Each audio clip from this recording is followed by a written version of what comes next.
A bright light that would flood the room. That's how family describes the recent Central Valley High School graduate killed near her Navy base in Virginia. Good to have you with us, everyone. I'm Jane McCarthy. Welcome, everyone. I'm Mark Hanrahan. Cheyenne Souls was killed in a shooting in Portsmouth, Virginia. The 19-year-old from Veradale just graduated from Central Valley last year. KREM 2's Whitney Ward has more on what happened and what family members are saying. Whitney?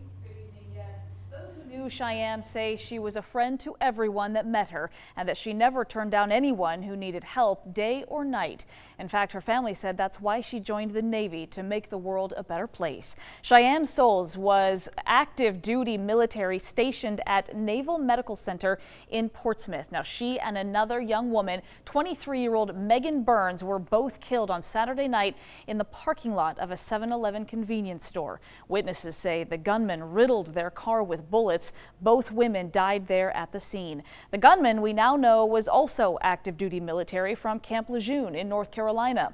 His name is Donovan Mora, and after the shooting, police say he shot and killed himself. So far, authorities are not saying what his motive may have been, but witnesses recall what happened. Pop, pop, pop, pop, pop. I did see about 6 gunshots in the driver's side, and that's just because the police had the door ajar, so we could see that. Just to find out they're so young, 19 and in their 20s, they're just at the 7-Eleven, just trying to buy some items and get back out. I'm heartbroken that the shots that I heard actually took the lives of 2 young ladies. Now, in a statement, Souls' family said Cheyenne's smile was contagious, her laughter infectious. They praised her decision to go into the U.S. military, saying her desire to excel in everything she did led her to many different adventures, from dance to cheer, track and work, school, and the Navy. She excelled in all that she did. She was driven, focused, and brave until her light faded too soon.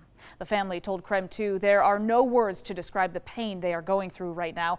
They also, though, said support has come in from far and wide, and for that they say they cannot say thank you enough. At this point, still no word on whether a memorial service for Cheyenne Souls will be held here in the Spokane area. We'll make sure to pass that information along to you just as soon as we get it.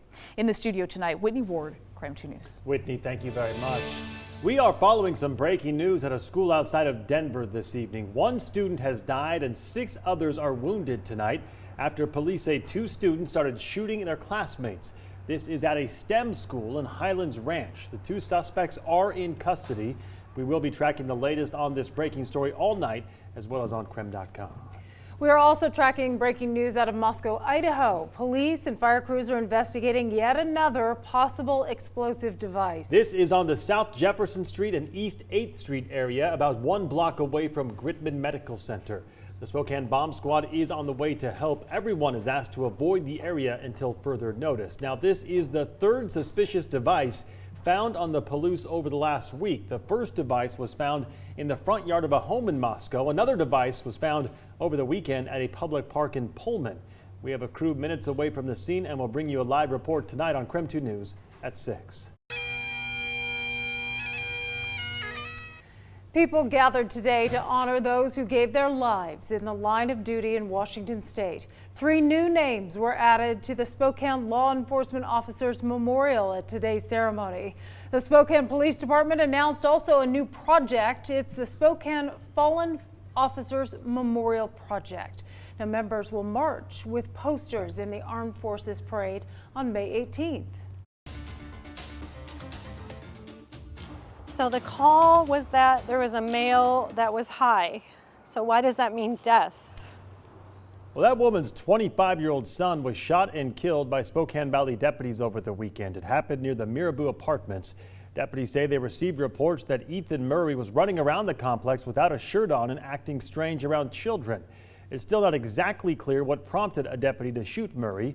Investigators say they did not recover a weapon at the scene. However, they say he was threatening deputies, claimed to have something in his pocket, and ignored their commands. Murray's mother says her son struggled with mental illness and drug addiction, and she says there needs to be more resources for people facing these issues. We'll hear more from her coming up on KREM 2 News at 6 tonight. We are following a developing story out of central Washington. Deputies with the Grant County Sheriff's Office are looking for 34-year-old Joshua Marr.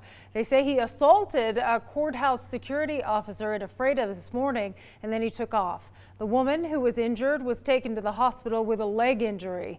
So anyone who sees Marr or knows where he may be is urged to call 911. A new report is raising concerns about certain chemicals in sunscreen. A study in the medical journal JAMA analyzed blood samples of 24 people who used sunscreen 4 times a day for 4 days. Researchers found levels of 4 chemical ingredients that exceed the FDA's recommended limits in their blood. The authors caution, though, the health effects, if any, are not known, and they say people should not at this point stop using sunscreen. Most of us don't use sunscreens 4 times a day over 75% of our body. So it was a maximal application, but it points out something that needs to be looked at further. Sunscreen is still necessary to prevent skin damage, as skin cancer is the most common type of cancer. Experts also say further research is needed to find possible risks. Well, it's certainly something to think about as temperatures get warmer and we're spending more time outside. And it's only getting warmer. Tom Sherry in the Weather Center tracking a big warm up. Hi, Tom. Yeah, gosh, here we are 4 minutes after 5 o'clock, still 74 degrees. That's about 10 degrees above our average daytime high. You can see it's a bit breezy out there. Wind out of the northwest at 14 miles an hour. We'll look for an overnight low of 48, partly cloudy and warm again tomorrow with a daytime high of 74. We save the best for the weekend. Summer-like temperatures, July-like temperatures this weekend. We'll see 83 on Saturday, 84 on Mother's Day Sunday. We aren't going to see the 80s, though, stay in the forecast. We'll drop back down into the 70s. I'll show you more about that coming up in your 7-day forecast in just a few minutes. Thank you, Tom. Someone damaged more than 70 vehicles at the Union Gospel Mission Motors in Spokane Valley. The nonprofit sells donated vehicles to benefit UGM's 4 homeless shelters in the Spokane area. The general manager at the dealership, Jim Stroh, says it looks like someone used a BB gun to shoot out the windows of 74 vehicles. It is a challenge for us. We understand people have challenges in life, but this one it's more so just vandalism. There's no gain in it. Someone also siphoned gas and stole batteries from several of the cars. The vandalism started sometime last week, but Stroh says whoever is doing it just keeps coming back. Police are still looking for whoever is responsible. Well, grab your phone and hit the Vote Now tab on your KREM 2 app or go to krem.com/vote, because we'd love to know how many robocalls do you get every week. For me, it's probably about 4 or 5. How about you? About the same, 4 or 5 a day. Yeah.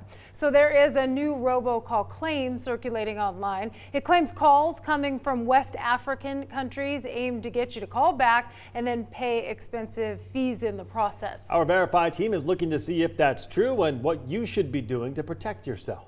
Right now online, headlines and social media posts sharing the same topic. Multiple phone calls from unidentified numbers that don't quite look right. Notice the last 8 digits are broken down into 2s instead of the typical 3 and 4 breakdown you normally see in the US. The post claimed these numbers are from foreign countries. That's true, at least for the area codes. 222 is from Mauritania, 232 is from Sierra Leone. Here's where it gets tricky. There's no way of proving that these calls are actually coming from those countries. Technological improvements have made it really easy for scammers to spoof or fake a phone number. Put simply, people can make their phone number appear to be anywhere in the world. We contacted the FCC. They said, yeah, this is a real scam. And they pointed us to this release. According to them, it's a one-ring scam. Basically, these numbers call you, maybe ring once, then hang up. If you call back, you could be paying long-distance fees and tolls that you never actually agree to. Sort of like a 1-800-COLLECT call you didn't know you were signing up for. With the FCC's confirmation, we can verify these are real scams. The FCC says don't call back numbers you don't recognize, especially if they appear to be from overseas, and file an FCC complaint so they can track down and flag more numbers. Important last note, there have been similar scams using US numbers. So if you get a call from a strange number that goes straight to voicemail, don't call it back no matter where the area code is from, unless you're sure of who it is. With your Verify, I'm Jason Puck. So we asked you guys to weigh in, and it looks like 8 is the magic. Well, now it bumped up to 10. 10 Oh, boy. robocalls a day. That's quite a bit, right? It's annoying. Yeah, I usually just don't answer the phone if I don't recognize the number, Yeah. right? If it's important to leave a message. Yeah, but sometimes you miss a good one, right? Well, there's that.